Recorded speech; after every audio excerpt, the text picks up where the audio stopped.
that covers me in the night. Time of Armageddon, we find peace in the light. On the golden streets, we have eternal light. Even in death, JD shine bright. Words from the Bible, techniques of survival. For the present day, Jesus, disciple, represent with your colors. You've been forgiven. And I was looking at Willie because that's who I wanted to be. But I knew I needed this instruction as well. Wow. And that's what working at Bermeo Hamil, I did, I don't know, at least 15 years before I I left. would say so, yeah. Yeah. You did everything there. Yeah, I started out as the very bad courier. Mm. Then I moved up to copy boy. Then I moved into IT.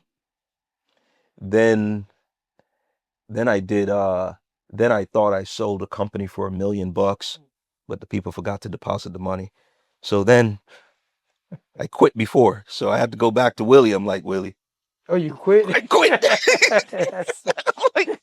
They forgot to deposit. They forgot to deposit the money. I came back from Jamaica. There was no money in the account. I'm like, damn, Willie, what am I going to do? And he says, what do you want to do? I said, they're doing real estate. I want to do real estate. I knew nothing about real estate. I just knew I delivered the plans. He sent me to work in Palm Beach. And I went to Palm Beach as a good-looking Cuban man. I came back 6'4" white dude from Nantucket after 7 years. So my life changed, but you know, while I was working there, I don't know, maybe 6 years in, they go on a family vacation to the Dominican Republic. Or before they go, Daisy comes to me and says, we're taking you to Casa de Campo. I don't even know what Casa de Campo is, but it's in the Dominican Republic. But I smiled, and she looked at those gold teeth, and I could see it. She was like, no, no, no, no, no, no, no, not with those teeth. So she called up our insurance company, right? Our agent, and says, you have to take care of his teeth because you make a lot of money with us. So you got to get rid of his teeth. So before I went to the Dominican Republic, they took out my teeth. And What year was that, more or less? Man, so had to You had be been there already for 2000, had to be like 2001, 2002, maybe. So you've been there about 4 or 5 years Yeah. when this happens? Yeah. I was going to ask you how you got rid of your teeth. So tell us what happened. How I got the teeth? How I got the teeth, or how? No. Like, how do you take out golds? Like, he had them all the way across. Yeah. So right? You had, so when how many did you have? I had 4. I had 4 at the top. Okay, I thought you had more. No, felt like it. But you know, I'm from Miami. We get permanent gold teeth. Yeah, that's right. I know. And in order, you know, you don't get them all at the same time. You gotta win Work something. your way You in, gotta yeah. work your way in. So you don't show up with 18 gold teeth. Yeah. Right. So I only made it to 4. I never got to put in any more work because you found me in the street. Yeah. So when you get the gold teeth, your teeth look like forks. Like they file them down to look like that, and then they cement the gold to your mouth. Yeah. I mean, to your teeth. So when they come off, you have teeth that look like this. And I got crowns. And it was paid for by Hortensia. Hortensia was her name. And my life changed after that in a way, because now, you know, keep in mind, I'm walking around corporate America. I'm delivering stuff. I am doing all sorts of things with gold teeth. So whenever something got stolen in the office, I always felt guilty. I'm like, oh, damn it, they think it's me. I know it's me. Yeah.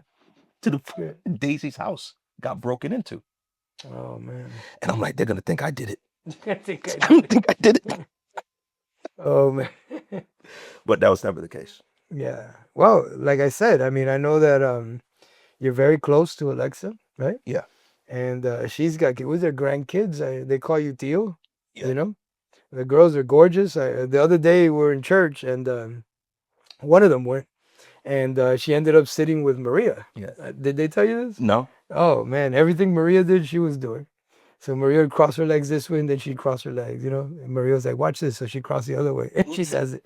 Girls are gorgeous. I mean, and they call you Tio. They're always playing. I mean, you travel with them. Yeah, that You do yearly vacations, and you're with them. Because that's my family. Yeah. That is my family. I'm very fortunate now that I reconnected with my biological family.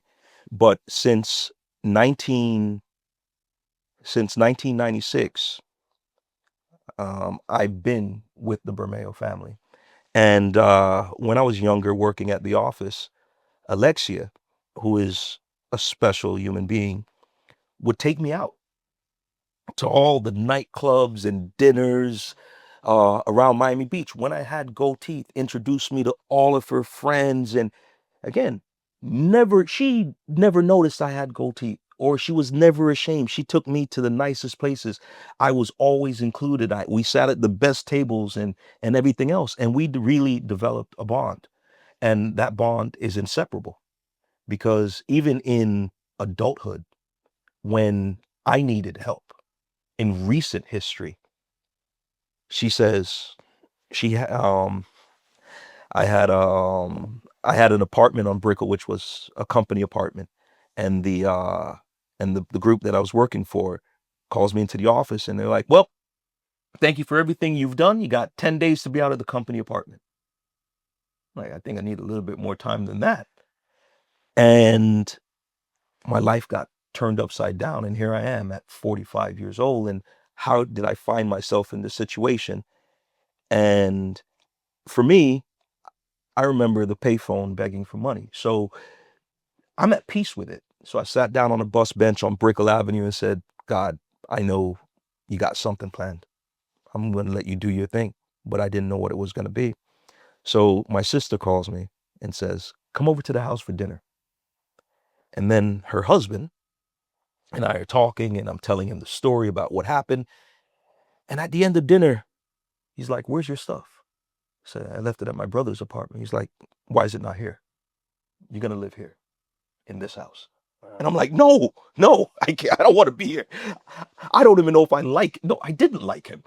Yeah. I also didn't know him, but I didn't like him Wow. because he stole my sister. Yeah. You know what I'm saying? I feel you. This So, happened to me with my sisters. Yeah.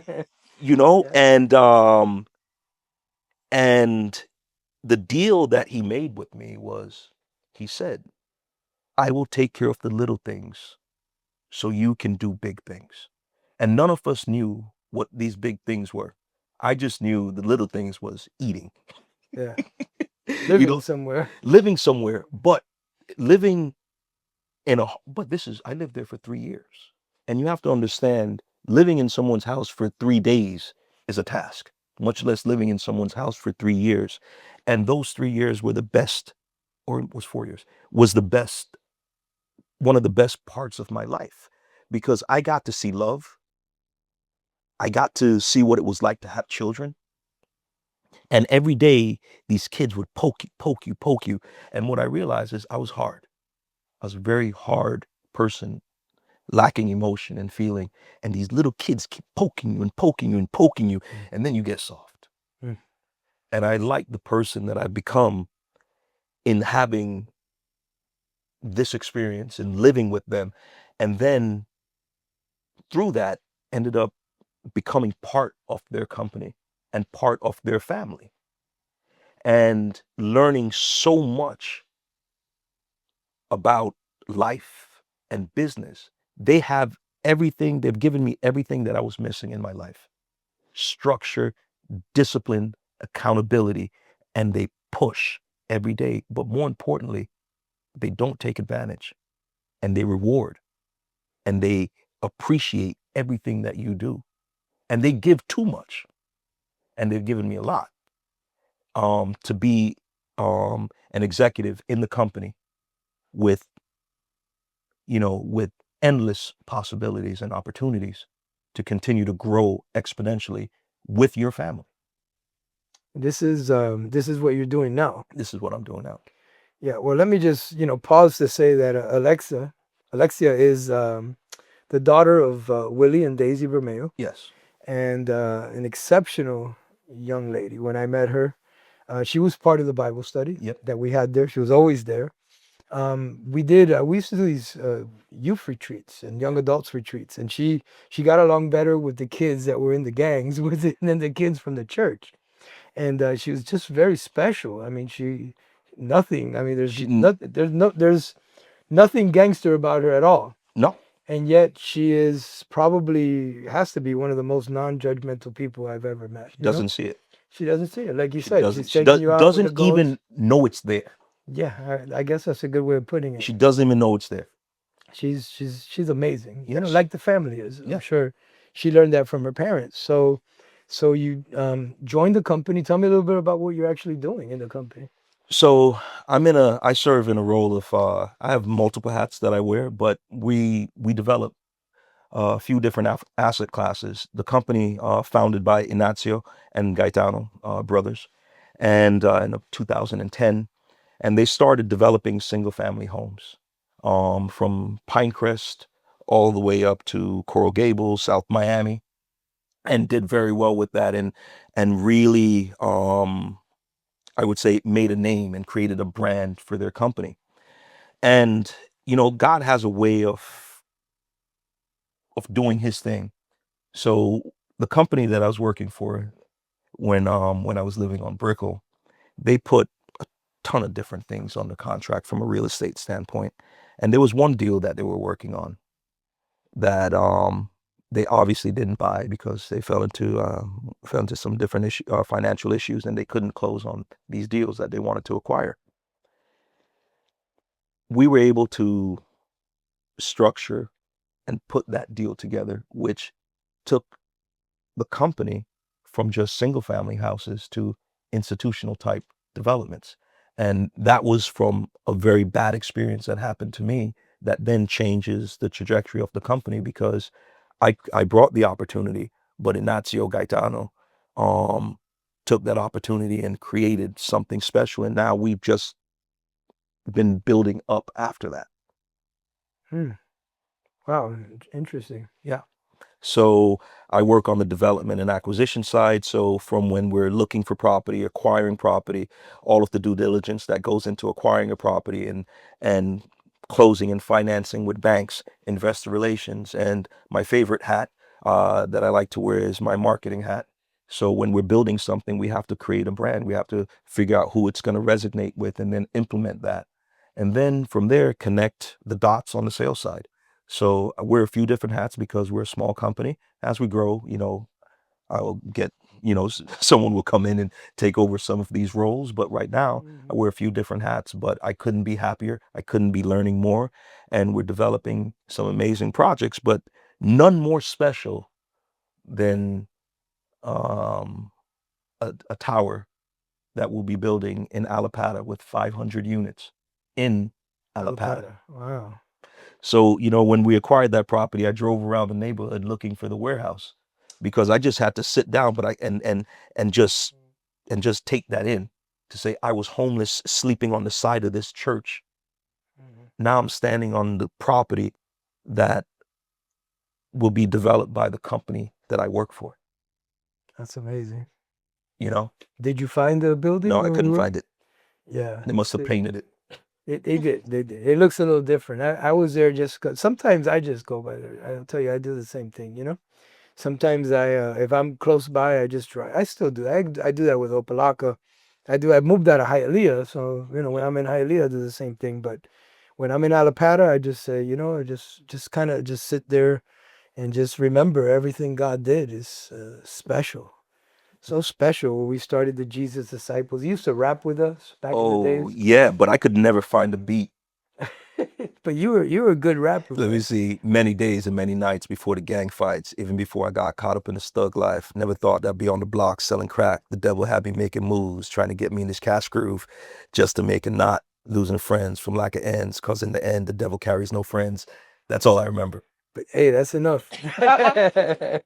That sounds real good to me, bro. That's Days of Darkness, right? No, that was Time Is Running Out. That's Time Is Running Out. That was Okay. Time Is Running That's Out. right. That's right. No one is going to believe me that Mhm. I rapped and we have a rap album. Well, you called me a couple of days ago, and you were like, Pastor Mario, tell them this, tell them that. What was Yeah. my nickname? They also didn't believe my street name was Black. They didn't. Yeah, that was the main reason why you called me. And then you said, tell them about how you found me. Tell them about how I used to rap. But God's brought you so far, brother, and you are definitely one of those success stories. That there's a lot of them, but yours is very, very unique, and it's just so many things come together there. Because you have first of all, you have the gang church, but then you got the the Nunezes, Yeah. you got the Bermeos, and then you got, you know, Alexia and her husband, all these people The coming Calderones. together to really pour into a young man's life. Like I said, when I met you, you were homeless. Yeah. And my side of that, finding you there on the couch was, so there was a guy that lived right next door. We used to call Crack Man. Yep. He was always high on crack. Yes, he was. He and his wife. And he called me at the house and he says, there's some guy trying to break into the church. It was like, I don't know, maybe 12, 1 o'clock in the morning. And we didn't have alarm system. So I said, all right, I'm going to just go over there. I got in my car and he told me you were trying to break in, I guess, through the back or something. And so I went back there. I didn't see anything, getting ready to go in the car and I'm flashing and then when I shine my flashlight, all I see is the shine from your golds. And I was like, yo, who is that? And that's when you said, it's me, Black. And I think that's when really, I have to say, everything started, you know? Yeah. You know, even though I met you that day in the van, you know, was playing Wu-Tang. Yeah. I don't remember that, but I do. definitely Trust me. Wu-Tang was probably... It was a Wu-Tang instrumental. Oh, okay. All right. So, Wu-Tang yeah, instrumental. little better. Yeah, no, it was it was the instrumental. Oh, because we used to use that to rap all the Yeah. time. We'd play the instrumentals and Yeah. then it was probably Cash Rules Everything It Around. was. It was? Yeah, I remember that. We used to play that song all the time and just freestyle that. Yep. But wow, what a story, brother! What what an inspiration you are to young people, and what an inspiration all these people coming together to play, you know, a different part in your life. Uh, what inspiration they are to anybody that might be watching, and maybe saying, you know, I've never been a gangster. I don't have anything to do with that. I have no idea how I can help. We need people right now that would want to mentor young people like Marlon was or Black, and that would just say, you know, maybe you've never been involved in any of that. Like the Bermeos were never involved in that. The Nunezes were never involved in that. But they just said, I'm going to take a young man under my wing and I am going to show him what I know. Even if he crashes the car 6 times. Even if he crashes his car 6 times and the church van 1 time. Oh, Lord. And just pour into this young man and believe and just know that, this is a stat I give all the time, Marlon. I would say, I would dare to say that 100% of the young people that we were able to connect with an adult that was successful and that was willing to mentor, 100% of them made it. And I want to say that 100% of the ones that we couldn't connect just because we didn't have enough people Yeah. didn't make it. It requires, I think success requires 2 things in this. One is you have to have that mentor, right? And second is you have to remove your ego. And the ego is the biggest thing when you're in the street or you're in a gang. Yep. And you have to strip yourself of that. So much so that by the time I left BNA, I had no idea who I was because I was them. You know, a darker version, but I was them. And it took years to find the balance of who I was, but I got the best part from them, you know. But it's hard for a gangster to take orders because here in the business world, someone does something wrong. You can't kill them. You can't shoot them. You can't punch them. And I knew that I didn't have a job. I had a responsibility. I could not mess up that Bermeo name. So I couldn't fight anyone. I couldn't do anything. It just because I could not risk disappointing the people that invested in me. And I remember one night we're at Space, and this is when they had a hip hop room at Space. And this is 27 years ago. And there was a bunch of dudes from the old neighborhood, and they were up there throwing up gang signs and stuff. And I like, damn, I'm gonna go sit up here, throw up some signs and hang out with my boys. And 10 seconds later, someone throws a glass across the club and it hit me in my ear. My ear basically fell off. I had to get it stitched back on. And from that day, I said, I no longer need to be cool. I no longer need to be part of anything that doesn't have anything to do with the progression of my life. So for one moment, I had, and God reminded me, it could be much worse. You still got your ear. Yeah. So listen, but it starts with mentorship, and then the willingness to change and not be somebody like you were in the street. And it takes, not just one person, because so I'm the guy that's out there meeting you guys. Yeah. And obviously the group keeps growing, because new people keep adding in. Yeah. And like you said, that I told you, I think it's time for you to remember after 2 months, I was like, okay, Yeah. it's time for you to do something. Because new guys had come in, Yeah. with a lot of needs. And so I'm able to hand you off now to someone like, Alex and Lourdes Nunez. Yeah.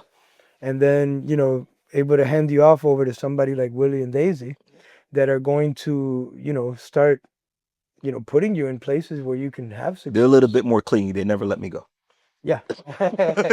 Lourdes hasn't either. No, I'm Lourdes joking. tells me she meets up with you all the time. Yeah, she you does. guys I'm have joking. lunch but yeah, so it's like it takes, so somebody has to be out there making contact, because they would have never met you. No. They would have never made contact with you, because they were never, in Cal City or 24 or Alapata. You know what I'm saying? Definitely not. But then, once you come in contact with these people, with these guys in the streets, and then you need to have those people that will take over so that you can go and find someone else. Find some more. Yeah. And do it again, I think that's what life is all about, man. Finding somebody, pouring into them, and then doing it again, and doing it again, and doing it again. That's called discipleship. And wow, man, it's been amazing to hear your story. We talk, we stay in contact all the time, right? Yeah. You don't need me anymore. So No, but it's time to. But you're good. You have good people around you. So when we do talk, it's not anything that needs to happen. We just kind of catch up, right? Yeah. And say, let's have lunch. Let's kind of find out where we're at and what's been going on. And I'm so glad that God has put all these people around you where, you don't need to depend on me, but I do want to see you back in church with us. Yeah. It's back at our church. Yeah, it's been weighing on me. Yeah. But I know that God is going to create that opportunity of where he feels that I need to fit in, and where I need to give back, because I've been given a lot. So, and I know where that is. Mhm. Sunday, Alpha and Omega. It's not too far. Love you, brother. You are amazing, man. And I know this is going to touch a lot of people's lives. And not just, young people that might be watching this that are like, okay, I can change. Look at where you're at, But also some adults that are going to be like, I need to be a part of this. I need to, invest into this by, giving my time and my resources and what I know how to do, because everybody knows how to do something. And that's what they need to teach one of these young people. Pastor, you are the most successful man that I know, because I believe the measure of success is by how many people you've made successful around you. There's a lot of people with a lot of money thinking that's success, and they have no disciples. You have a ton, not just disciples, but people who are going to be dead, people who are going to be in jail.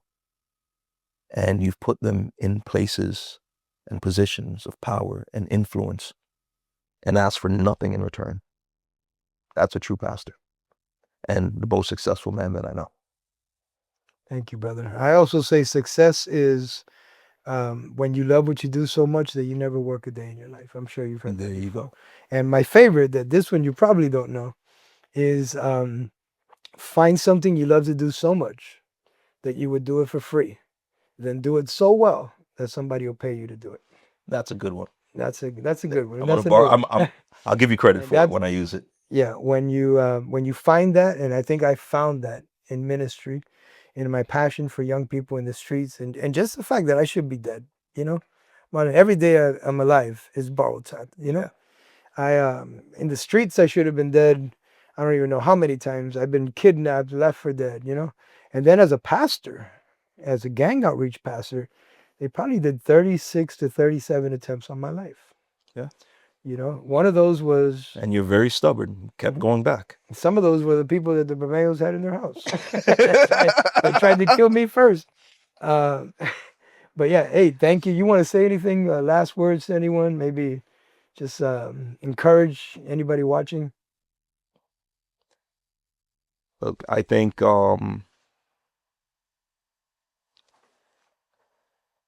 it's not easy. Life is not easy. But I have come to the realization that if you trust the process, if you trust God, He will strip you down and build you back up. But you have to be willing, and your life will change, like that stranger on the street told me. So if there's anything that I can say is just be humble and be open to instruction, especially from the people that love you, people of influence like Pastor. Your life will change. Red is the red that covers me in the night. Time of Armageddon, we find peace in the light. On the golden streets, we have eternal light. Even in death, JD shine bright. Words from the Bible, techniques of survival. For the present day, Jesus, disciple, represent with your colors. You've been forgiven.